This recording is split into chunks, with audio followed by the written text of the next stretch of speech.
And welcome back to the DMZ America podcast for Wednesday, November 8th. I'm Ted Rall coming to you from the left. I'm Scott Stantis coming to you from the right. And we have joining us is our special guest, fellow editorial cartoonist, Marshall Ramsey. And so we're talking about, of course, the implications, if any, of yesterday's 2023 off-year elections. And so basically Democrats did well. Abortion was important. Democrats are trying predictably to spin this as a win for the White House, and Trump, saying that Trump lost, but Trump didn't really endorse anyone in this race. What do you guys think? Reading tea leaves for 2024, what lessons, if any, are there for Democrats and for Republicans? I'll jump in first real quick and just say reiterate what I said earlier, which is Democrats, if they haven't done it already, put abortion on the ballot, the fall ballot in 2024. And does this bode well for Democrats? Yeah, I think the Republicans have overstepped. They've shown that MAGA Nation is ugly and stupid, knuckle-dragging, awful human beings, and we don't necessarily want them to be elected to public office. Marshall? Yeah, I was amazed that the issue was still as strong this year as it was last year, the last round of elections. The fact that it's not one of those things that's going away. What does this mean for 24? I mean, number one, will Trump still be within his right mind in a year? I mean, because he's already starting to say he's said bizarre things for a long time, but I mean, it's just like, there's almost like his frontal cortex is starting to shut down. And then will Joe Biden still be alive? So, I just feel like 2024 is 6,000 years away between that. So it'll be kind of, I mean, it's almost like what the hell's going to happen next week? Nevertheless, what's going to happen in a year? Well, Marshall, the thing is about, when people say that, and they're right, it's 1,000 years away, the fall election in 2024. However, I know. Well, no, but here's where it's so very different, that we know these two candidates. We know Joe Biden. He's clearly the sitting president. We know Donald Trump. He's a former president. And we know these guys. I don't know that there's going to be a hell of a lot of movement unless what you suggest. I'm going to go there. Donald Trump sounds nuttier than ever. I mean, he really just does. His stump speeches, which he's never had a stump. He doesn't. It makes even less sense. He doesn't know where he is half the time. It's funny that he makes fun of Joe Biden, even seeing that he's only 3 years younger. And I'm sorry, Joe Biden. Projection. Yeah. Joe Biden. It's not about chronology. I mean, their ages could have been reversed. For better or for worse, the voters have decided that they think Biden looks feeble, doddering. Weak, he is. He does. And even though he can ride a bike and he's fit and trim, he just comes off as the old guy. Donald Trump he's full spectrum honey badger. He's completely crazy and manic, but he's high energy. He appears to be high energy, and the voters have decided that. And I think one of the problems that Democrats have is, they keep telling the voters, you should think the economy is good. You should think Joe Biden isn't too old. Well, they may be true. Exactly. Like my cat does that sometimes. They literally can't. But that doesn't work. You can't hypnotize people into believing them. You can't convince them. I mean, you could message it. If Joe Biden could suddenly do 5 appearances per day and do a presser every night, I think he could put this age thing behind him in a year, but he can't do that apparently, or he's not willing to. So that's that. I mean, the thing is, I think a year is an eternity in politics, but not this year. And here's why. This is like, Scott and I talk about Grover Cleveland versus Benjamin Harrison, right? They were up against each other in 2 consecutive races, 1888 and 1892. It was Blaine in the first one, the tattooed man. 1884. And the thing is that, so Trump is trying to pull an 1892 restoration. And the thing is, in this case, there's not really a lot of variables. I mean, the voters know both of these men. They know their policies. They know their personalities. Both of them have been known for a long time in public life. So, is it likely that something new is going to pop up about one of them. Not really. I mean, No. the voters already know that Donald Trump is corrupt. If anything, they're probably going to learn more if there's an impeachment inquiry about how Joe Biden is corrupt. Yeah. But the people who already know that. I think the attitudes are baked in. People have really decided how they feel about this. And I would be surprised, even with the Israel Gaza conflict, and Ukraine and all these other variables. I would be surprised if a lot really changes between now and then. I think people know how they feel, assuming that these are the two candidates. There's go ahead, Marshall. I'm sorry. No, I just saying, it's funny, just for me on a personal front, I look at them individually, but then again, I think about the people that they surround themselves with too. And, Trump does scare me in the sense that we're not going to end up having the guardrails or the grownups in the room like we had the last time around that could possibly put out a fire before it ends up burning down the Capitol or the White House or whatever the case may be, literally. I do agree about Biden, though. Number one, he's been gaffe prone. I remember in '88 drawing cartoons about him saying stupid stuff. It's nothing new. When he came here to Mississippi after the Rolling Fork tornado, he looked literally like he had died and forgot to lie down, and got up there and said, I'm really glad to be here in Rolling Stone. Ooh, which, I mean, it was great. Like a complete unknown. Yeah, he left a big ass check behind, which was great because believe me, that town needed it because it got obliterated. But you're just like, oh God, and it's for some reason when he says something stupid like that, it just seems to resonate a lot harder than, Trump. You're just kind of like, oh, yeah, he's like my crazy uncle. And you're just like, what the hell, but. Yeah, Biden, it just confirms what we know. I mean, here's the thing, Marshall, and this is where Ted and I, tend to agree. Donald Trump comes off as sorry to interrupt, but Donald Trump presents as lazy, like he's not smarter. Yeah. He's smarter, but he's tying some IQ points behind his back just because he doesn't want to make the effort. I don't know if that's true. He may just be a dumbass. And then Joe Biden, on the other hand, presents as he's doing the best he can, and that's alarming. Grandpa's doing the best he can. And Ted and I talk about this all the time. And that's, our disconnect from reality is getting more and more. The Democrats trying to say, like you said, Clovis, the cat, trying to hypnotize you into believing the economy is okay. But, I go out for a cup of coffee with my wife, Janine, yesterday, and it comes out to $12. I mean, yeah, inflation's a real thing. Yeah, we can't walk out of the grocery store without, you drop 100 bills and you have half a bag of stuff to take to your car. People live that. I mean, I don't know. I know that in Mississippi, gas is probably about the same as it is here in Alabama, which is about $1. Wait, it's $1 in Mississippi? It's $2.69. I'm kidding. Yeah, it's $2.69 is what I paid for it today. Wow, you are cheaper because ours is $2.90 right now. Ted, what is it in New York? Gas? $4.55 a gallon. Holy shit. And what is it in California? Holy cow. It's like $6.50. I was just there for the AAEC. Dang, that's the American Association of Editorial Cartoonists, for those of you not in the know of our groovy acronyms here. My point is that we can look at Joe Biden, hear him talk. Marshall points it out. He's doing great. He's just got a stutter. Horse shit. He doesn't even have a stutter. There is no stutter.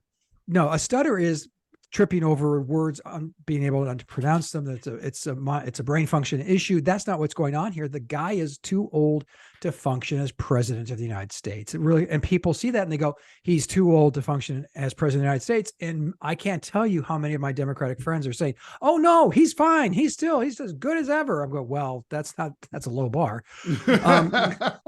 True. But my point is, we see what we see. We know what we know. And so stop trying to spin this. Now, Ted's right. If at this stage, it reminds me, I made this comparison on his show, and I'll make it on our podcast. That reminds you of 1992 George H.W. Bush. The economy's great. Well, we were sliding into what turned out to be a very shallow recession. So it wasn't great, but he kept saying it was great and how great it was. And isn't this great? And then he stumbles into that thing with the checkout, the scanner, the boop, boop. Wow, that's new. Wow. And the reason that resonated was not that we thought he was stupid. No one ever thought that, but we thought he was out of touch. And this confirmed it. So when Joe Biden says, where was he again? Where he was in Rolling Stone? Yeah, Rolling Fork. Okay, Rolling Stone. Now, Actually, Rolling Stone's- Fork, yeah, Rolling Fork is where Muddy Waters is from, and is where Ooh, Teddy ooh. Roosevelt refused to shoot the bear, and thus created the teddy bear. Who created the teddy bear? Huh, guys? Huh? I'll let you do that one. Do you know it? I do, but I'm gonna let you yeah. say it. An editorial cartoonist. They were Berryman. wasn't It it? was it was either, I can't remember if there was a father and son editorial cartooning team. They didn't cartoon on the same paper. They were both Pulitzer Prize winners, and they came up with the teddy bear. Teddy hated being called Teddy. If you called him Teddy to his face, he would almost punch you. As a Ted, I'm on Team Roosevelt here. Don't call me fucking Teddy. Okay, he's a man in arena right there. Yeah, I will cut you. By the way, he's in the Ted arena, man. I have a feeling, Scott, you may know this. Marshall, you may know it too. So, you know, obviously Roosevelt ran against Taft, and Taft's campaign came up with an animal that they tried to put up against the teddy bear. Do you remember what it was? Taft's animal. Was it a walrus? that would have probably been more successful. You showed it to me, and I forgot. Oh, I'm having a senior moment. What was it, Ted? It might be one of the biggest fails in American marketing history since predating New Coke, and even after. Billy Possum.